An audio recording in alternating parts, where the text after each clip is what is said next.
Welcome to the Late Late Show. I'm your host, TV's Craig Ferguson. Please sit down, relax. At home, undo your girdles, let it all go over. It'll all be fine. It's a great day for America, everybody. I'm very excited. I'll tell you why. Scientists announced this very day that they are this close to curing baldness. Baldness is almost a thing of the past. It's over. Baldness is over. Billions and billions and billions of dollars that have not been spent on curing disease have been spent on curing baldness, and we're there! We're there!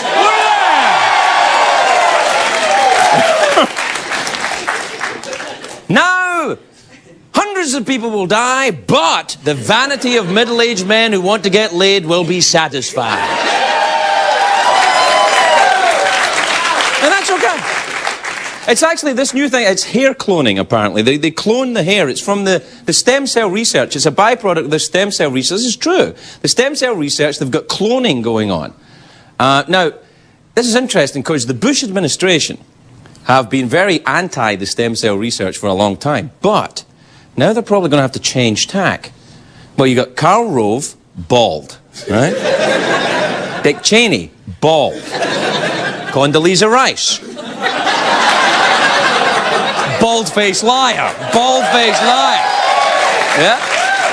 Oh, Conde. You get it? I don't know how this is going to work. There's very different types of baldness. It's a wide variety. It's a cornucopia of baldness. It's not just one type of baldness. You get the guys who are too tall for their hair. Baldness. You get like Dr. Phil, for example. Dr. Phil, right? Dr. Phil's, what, about 6'2"? But his hair stops about 5'11", and he grew right out. Dr. Phil or Krusty the Clown in The Simpsons, very similar look, you know. Hey, hey. There's different types of baldness. You get the guys who are one step ahead of their hair, you know. The kind of Art Garfunkel, the hair kind of follows them. It's kind of like a bad smell at the back of their head. Do you know? All I can see in the audience is bald guys. I keep looking the other way. I don't mean you. I don't mean you. I don't mean. It's crazy. I tell you a true story. I got asked to do a Rogaine commercial once.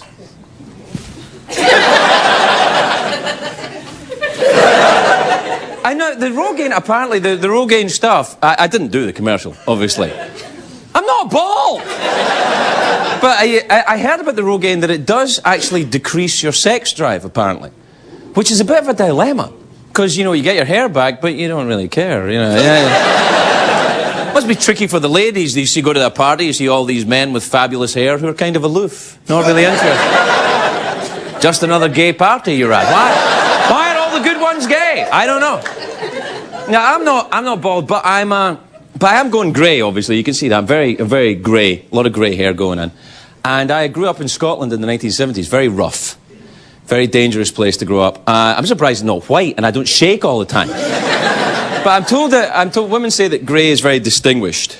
So I don't want to be distinguished. I want to be an outlaw. I don't want to be distinguished. Anyway, I've got a bit of snow on the roof. And actually, I've got a bit of snow in the basement as well. Yeah.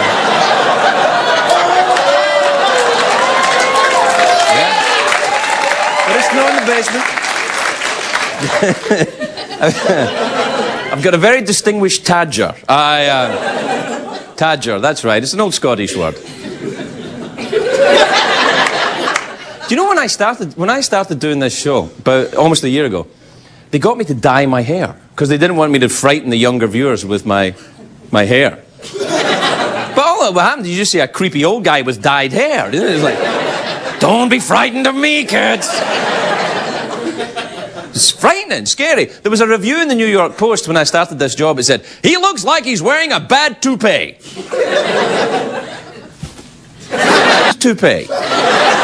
What is a good toupee? If it's a good toupee, you don't know it's a toupee. So a bad toupee, you're just over-egging the omelette there. Every toupee you see is a bad toupee. That's the price you have to pay, I guess. I know. I'm sorry, it's a pun. What can you do?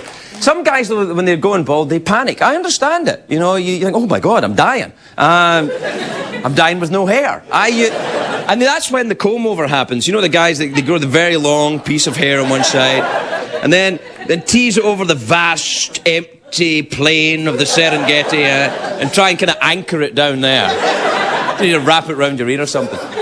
Or the hair plugs as well. That looks very painful. They put plugs in your hair. And you can always tell. Like a guy, you know, leaves work on a Friday night, comes in on Monday, and he's like, got a lot of hair. I think guys with hair plugs have to move to other states. In fact, that's the reason why I came to America. I was completely bald. I got hair plugs and I had to reinvent myself. I'm like the middle-aged Scottish Madonna in many ways. Well, the guys who have got the plugs in their hair, though, they don't want baldness cured. Because, oh, they're going to feel kind of dumb with all the plugs in and spend all the money and going through all the pain. And plugs, by the way, are not a cure for baldness. Because that's like saying we've cured small breasts with implants. It's not... Well, it's like we've cured... Well, we must fight the menace of small breasts. I'm kidding. I'm kidding. Don't email me. Don't... Send pictures if you like, but don't email me.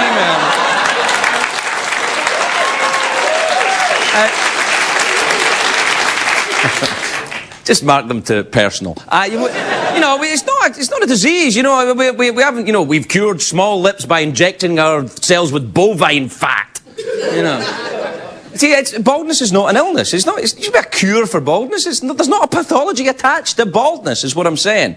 But some celebrities have made baldness very cool. Michael Jordan, for example. He embraced his baldness. And now, is he bald, or is he just like, I like my head shaved, just where I just shaves it?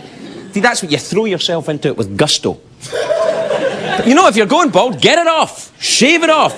Patrick Stewart, sex symbol, right? Women like the bald captains of starships. Is he... Patrick Stewart, is he bald, or did he decide to just... No, I'll just shave it off. Shave, you know, in case aliens attack. I'll just, you know... So they can't grab it, you know. Ha-ha, we've got... Oh, where's his hair? Oh, we've been defeated. Or Vin Diesel. Vin Diesel, bald or not bald? And, of course, the other Vin Diesel question.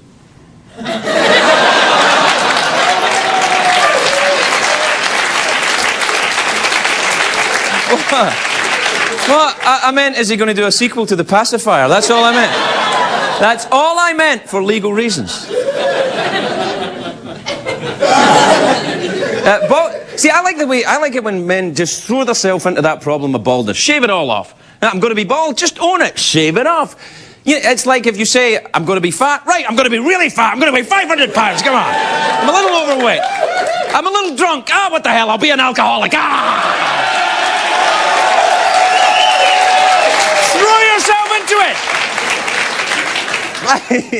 But people are obsessed with body hair.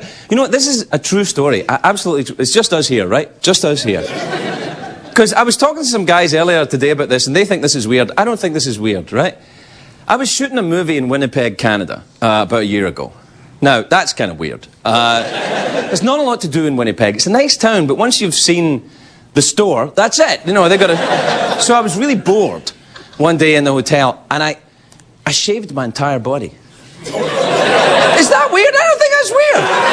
I was a little bored. I just covered myself in shaving cream and... Now, I'm not a particularly hairy man. I don't have hair on my back or anything. I don't think so, anyway. I don't get around there often. But I'm not particularly... But I just thought, I wonder what it's like to be completely hairless. So I shaved it all off. Everywhere. Oh, yeah, everywhere. I looked like... and then I looked in the mirror. I looked like a giant baby.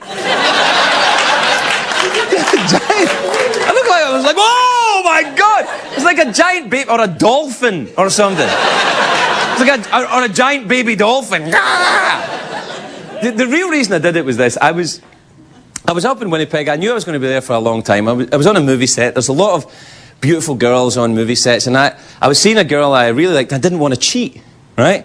No, I wasn't going to cheat, but I wanted kind of insurance. So I definitely wouldn't cheat. So I knew that if I was, like, hideous, more hideous than usual, under my clothes, that, you know, that I wouldn't be tempted, because I'd be like, well, I can't, you know. But, of course, what happened is the girl that I was seeing played a surprise visit and came up, and she got to see the giant baby.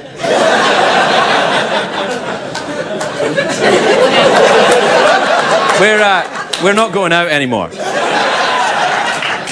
My point is, baldness is not a disease, right? It's not a disease. If you believe in evolution, right? We start as hairy monkeys, right? We hear like that, right? You know what a monkey is. We were monkeys, and then as we evolve and, you know, start, you know, walking upright, and the hair starts falling off, the less hair you have, the more evolved you are. See? Now, of course, evolution is only a theory. Anyway, we were all, you know, so the person with the least hair is the most evolved of the species, I think. So hats off to you, bald guys. Hats off to you. But you can keep your hats on. You can keep your hats on.